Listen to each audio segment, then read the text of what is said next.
The U.S. Open comes to Oakmont Country Club next week. Practice rounds start on Monday, and it takes thousands of volunteers to make everything there go seamless.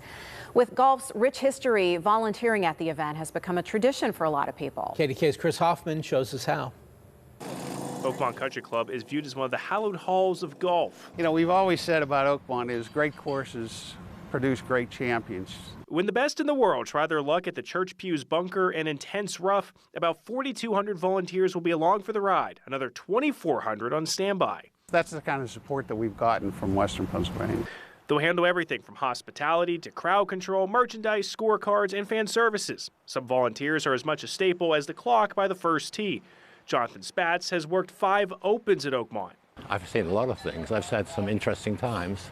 No, this is nice. This would be great. Tom Zimmerman came out as a fan in 1973, then started volunteering in '83. This is my 5th U.S. Open. Spatz is a walking score with the players. He's done it long enough that it started as pencil and paper. Now it's done on a phone and posted right to the scoreboard and the broadcast. If I do it right, yeah. If I make a mess, they give you a call and they have a phone and say, I think you got that wrong. There's one golfer in particular that he scored who would be the envy of most fans. The biggest one I did for in 2007 was this guy. Yes, that Tiger.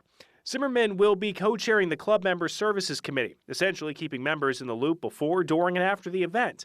One of his lasting memories was in '94 when he worked as a marshal over the last few holes. It was Arnold Palmer's last hole at his last U.S. Open.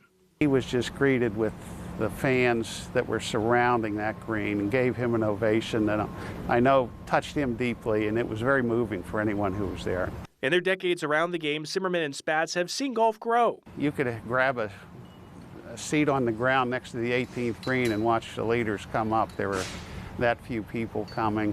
Zimmerman's talking about 1973. Now there's grandstands to hold thousands of people. But one thing that never changes is hoping for a great championship.